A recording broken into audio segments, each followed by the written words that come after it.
요즘에 TV를 좀 자주 보시는 분들은 이런 광고를 혹시 보셨을지 모르겠습니다. 그 등산할 때 입는 옷, 등산 의류나 등산 용품 브랜드인 블랙야크라는 회사에서 하는 광고인데요. 그 광고를 보시면 히말라야나 혹은 에베레스트에서 산을 오르는 사람들이 광고에 등장합니다. 에베레스트나 히말라야 같이 굉장히 높고 위험한 산에는 크레바스라고 하는 얼음 사이에 깊은 낭떠러지가 존재한다라고 합니다. 얇은 얼음이나 눈에 덮여서 사실 그 균열이 보이지 않고 또 작은 자주자주 바뀌는 지형 특성상 어디에 있는지 예측할 수가 없어서 산을 오르는 사람들이 그 사이에 빠져서 가장 많이 죽거나 다치는 곳, 그런 곳이 있다라고 합니다. 그래서 매년 3월이 되면 전 세계의 산악인들이 이 에베레스트나 히말라야 아래로 모이기 바로 직전 사람들 한 모임, 아이스폴 닥터라는 사람들이 먼저 산을 올라간다라고 합니다. 전 세계 이제 산악인들이 산을 오르기 전에 얼음 절벽인 그 크레바스를 안전하게 지나갈 수 있도록 사다리도 설치해주고 줄도 매달아주고 또한 위험한 곳입니다라고 표시도 해주는 사람들입니다. 세상에서 가장 높은 산, 가장 위험한 곳에 가장 위험한 일이 끝난 뒤에야 비로소 세계의 최고의 산을 오르는 등반이 시작되었던 것이죠. 오늘 우리가 읽은 히브리서 2장 역시 이 멋진 사람들과 같은 분이 등장하였습니다. 성경은 그분을 구원의 선구자, 구원의 창시자라고 불렀습니다. 우리가 갈 수 없는 그곳, 죽음과 고난의 가장 위험한 곳에 먼저 가셔서 우리가 따라갈 수 있는 길을 만드신 분, 오늘 우리가 예수님과 그 복음에 대해서 잠시 살펴보려고 합니다. 먼저 1절부터 4절의 내용을 쭉 내려가면서 살펴보겠습니다. 지금 히브리서를 받아보면서 읽어봤던 당시의 독자들은 주변의 사회와 사람들로부터 신앙인으로 그리스도인으로 살아가는 삶을 포기하라라는 압박을 받고 있었습니다. 그래서 그 압박 때문에 하나님의 아들 예수 그리스도를 짓밟고 그들을 거룩하게 하시려고 흘리신 그 언약의 피를 하찮게 여기고 그들을 새롭게 하시는 성령을 모욕할 수도 있는 영적인 위기에 직면해 있었습니다. 그런 그들에게 오늘 히브리서의 저자는 시작부터 아주 강력하게 이야기합니다. 너희가 들은 것을 더욱 굳게 붙들고 잘못된 길로 빠져들지 말아라 라고 이야기하고 있습니다. 먼저 그들이 그럼 들은 내용이 무엇인지를 2절에서 4절에 밝히고 있습니다. 천사들을 시켜 하신 말씀도 효력이 있어서 범죄와 불순종에 대한 합당한 보응이 내렸었다. 이것은 시내산의 율법을 이야기합니다. 하나님이 천사들을 통해 하셨던 말씀도 순종을 요구했었고 거역하는 자들에게는 심판을 내리셨다. 하나님이 이렇게 하셨는데 천사보다 더 위대한 아들이 하신 말씀에 불순종하면 어떻겠느냐, 이 얘기를 하는 것이죠. 더 큰 심판을 받게 될 것이야 라는 이야기를 합니다. 우리는 구약의 백성들보다 더 큰 특권을 가지고 있다. 더 큰 특권은 더 큰 책임을 요구하고 있다라고 히브리서의 저자는 일갈하고 있습니다. 그리고 이 주님이 전해주신 구원의 말씀을 세 가지의 특징으로 정리하고 표현하고 있습니다. 3절의 하반부에 보시면 주님께서 처음에 말씀하신 것이요 라고 되어 있죠. 이것은 천사들을 통해 전해진 말씀과 비교할 수 없다라는 겁니다. 왕이 신하를 통해서 전달하는 것과 왕이 직접 와서 말하는 것에 차이가 있다라는 의미입니다.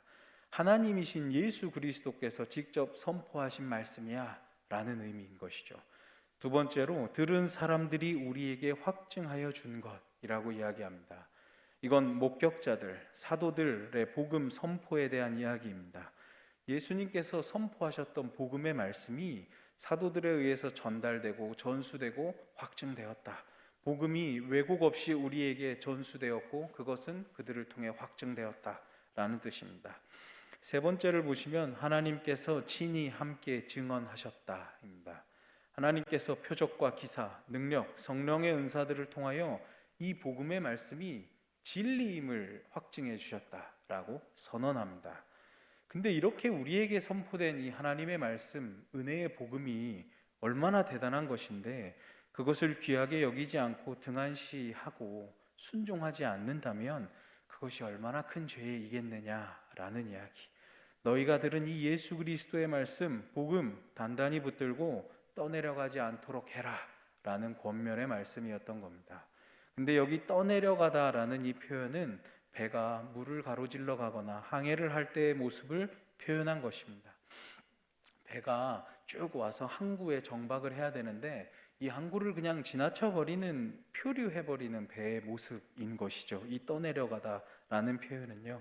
그래서 이러한 이미지에 비추어 보면 히브리서 저자가 그리스도인들에게 뭘 걱정했냐면 의도적이고 갑작스러운 배교를 경계하기보다는 위협과 고난에 그저 휩쓸려 떠내려가 버리는 것, 극적인 신앙 포기, 나 이제 안 할래가 아니라 점진적으로 무뎌지고 조금씩 멀어져 떠내려가는 것을 경계했던 것이 분명합니다. 근데 이 히브리서 저자가 전하는 이 묵직한 메시지는 사실 우리에게도 굉장히 날카롭게 다가옵니다. 왜냐하면 사실 여기 있는 우리 대부분은 배교라는 단어에서 나를 제외시키기 때문입니다. 나는 예수님 버린 적이 없는데요. 저는 여전히 예수님 믿고 있는데요. 라고 이야기하죠. 그런데 히브리서가 경계하는 것이 무엇이냐면 신앙을 극적으로 버리는 것이 아니라 서서히 빠져나가는 신앙을 이야기하고 있는 겁니다. 강물에 있는 배가 절벽에 휩쓸려 떨어지는 것은 이 배를 절벽으로 전속력으로 달렸기 때문이 아니라 엔진을 끄고 그냥 그 물살에 가만히 놔두기 때문입니다. 세상과 신앙생활의 사이에서 그래 나도 이제는 좀 현실적으로 내 삶을 좀 챙기며 살아보자. 너무 신앙생활을 지키려다 보니까 내 손해가 이만저만이 아니더라. 내가 너무 바쁘고 피곤해서 예배는 나오지만 사실 교회에서는 아무것도 하고 싶지 않으니 저에게 아무도 말 걸지 마세요. 지금 내 눈앞에 내 코가 석자인데 이런 문제들에 마음을 빼앗겨서 우리 마음의 영적인 엔진을 꺼버리는 것, 이 상태는 주일에 우리가 여전히 교회에 앉아 있어도 월요일부터 토요일까지는 이미 다른 곳으로 흘러 떠내려가 버린 상태일 것입니다. 우리에게 전해진 이 예수 그리스도의 복음의 말씀이 이렇게도 소중한 것이고 더 큰 특권에는 더 큰 책임이, 더 큰 순종이 요구된다라는 것을 깨달으셔서 이제 적극적으로 복음에 여러분 영혼의 닷을 내리시고 이제 그 방향을 제대로 유지하시기를 소망합니다. 신앙에서의 기본값, 이른바 디폴트 값은 가만히 있는 것이 아니라 앞으로 나아가는 것이기 때문입니다. 두 번째로 저자는 5절부터 9절에서 히브리서 1장에서와 같이 시편을 인용하고 있습니다. 이 시편을 인용하면서 이미 왔고 앞으로 완성될 하나님의 나라는 이 통치자는 천사가 아니라 아들이야라는 것을 강조하고 있습니다. 그래서 시편 8편 4절에서 6절을 한번 봐야 되는데요. 사람이 무엇이기에 주께서 그를 생각하시며 인자가 무엇이기에 주께서 그를 돌보시나이까. 그를 하나님보다 조금 못하게 하시고 영화와 존귀로 관을 씌우셨나이다. 주의 손으로 만드신 것을 다스리게 하시고 만물을 그의 발 아래 두셨으니. 이 말씀을 통하여 예수 그리스도께서 만물의 통치자로 보내심을 받았다라고 지금 히브리서 저자는 증거하고 있는 겁니다. 하지만 하나님과 인간에 대해 이렇게 멋진 말을 해도 현재 우리가 눈으로 보고 있는 상황은 조금 달랐다라는 것이죠. 히브리서 저자도 역시 눈을 그냥 자기가 감고 무조건 만물이 다 복종하고 있어 라고 우기지 않습니다. 현재 우리의 상황을 저자도 차분하게 관찰합니다. 누가 봐도 지금은 만물이 굴복한 상태가 아니기 때문이죠. 8절의 말씀과 같이 우리의 믿음이 약해서가 아니라 사실이 그렇습니다. 그렇다면 이제 이 말씀과 현실의 거대한 괴리 앞에 우리가 어떻게 해야 되는지를 저자가 이제 차분히 설명하기 시작합니다. 우리가 앞선 히브리서 1장 13절에 어떤 말씀을 나눴었냐면 예수님에게 내 오른편에 앉아 있어라. 너의 원수들을 너의 발의 받침대로 만들 때까지라고 말씀하셨던 것 같이 아직 기간이 좀 필요하다라는 겁니다. 그래서 아직이라는 단어를 사용합니다. 그래, 우리 아직 세상이 복종하는 것을 보지 못한다. 그러나 우리가 예수 그리스도를 본다라고 이야기하며 시선의 전환을 제시하고 있는 것이죠. 9절에는 이를테면 이런 이야기입니다. 너희가 지금 무엇을 보고 있는지 아느냐? 그래, 너희들은 만물이 아들에게 복종하는 것을 보지 못하고 있다. 대신 아들이 세상으로부터 핍박을 당하고 죽임당하는 것을 보고 있다. 이 이야기를 하는 겁니다. 자신들의 원수를 정복해주고 우리를 지배한 로마의 압제로부터 해방시켜서 하나님의 왕국을 만들어줄 것이라 기대한 예수님이 핍박을 받고 죽임을 당했다. 근데 이 모습은 우리의 기대를 저버리는 모습이지만, 예언의 실패로 보이지만 히브리서의 저자는 그의 실패가 아니야, 그건 하나님의 계획이야 라고 설명하고 있는 것이죠. 죽음의 고난을 당하심으로 영광과 존귀의 면류관을 받아 쓰신 것을 우리가 봅니다 라고 새번역은 번역했습니다. 세상의 통치자들은 정복시키고 힘으로 굴복시킴으로 통치를 완성합니다마는 아들 예수 그리스도께서는 섬김과 죽음을 통해 그의 통치권을 회복했다라고 당당하게 이야기하고 있는 것이죠. 근데 우리의 삶이 여전히 사실은 쉽지 않고 만만치는 않습니다. 그러니 이제 시선을 돌려서 예수님께서 그려내신 그 궤적을 우리는 눈으로 봐야 되는 것이죠. 고난을 통과하셔서 영광과 존귀의 관을 쓰신 이 그림과 궤적 말입니다. 이게 보여야 나의 고난도 이 궤적 위에 있다라는 확신이 생길 것입니다. 이제 우리 역시 죽고 부활하신 예수 그리스도께 붙잡히면서 또 우리가 동시에 붙잡아야 될 목표가 생기는 것이죠. 영광과 존귀의 면류관을 받아 쓰신 것을 우리가 봅니다. 예수 그리스도를 우리가 보는 겁니다. 이 믿음의 시선이 사실은 늘 선명하지만은 않습니다. 삶을 살아보면 여러 가지 이유로 우리의 이 시야가 좀 흐려지곤 합니다. 삶에서 오는 실제적인 어려움과 고난도 있고 아픔도 있습니다. 우리 내면의 옛사람의 자아와 죄도 있습니다. 그래서 우리는 1절과 같이 떠내려가고 표류하는 것이죠. 그러니 이미와 아직 사이에 있는 지금 이때에 더욱 눈을 들어 예수 그리스도를 보시는 데 힘쓰시기를 바라며 이 궤적 위에 우리 삶을 이해해 보셔서 삶 가운데 위로와 평안을 얻게 되시기를 소망합니다. 마지막 단락입니다. 10절부터 18절까지를 우리가 쭉 함께 읽어봤는데, 이 이야기는 사실 무슨 이야기냐면 아들이 왜 우리와 같이 인간이 되셔야만 했는지, 고난받고 죽임당한 현실을 어떻게 이해하면 되는지에 대한 설명입니다. 간단하게 이야기 드리면, 먼저는 10절부터 13절의 내용으로 예수님께서는 그 죽음을 통해 형제들을 거룩하게 함으로 영광으로 이끄셨다라고 이야기하죠. 그리고 14절부터 16절은 죽음의 공포에 갇힌 우리, 마귀의 속박에 갇힌 우리를 해방시키기 위하셔서 죽음 한가운데로 들어오셔야만 했다라고 이야기합니다. 셋째, 아들은 시험받는 우리를 도우시기 위해서 우리의 연약함을 직접 경험하신 대제사장, 우리를 도우시는 분이 되셨다라고 이야기합니다. 이러한 히브리서 저자의 말씀이 우리에게 주는 위로는 분명합니다.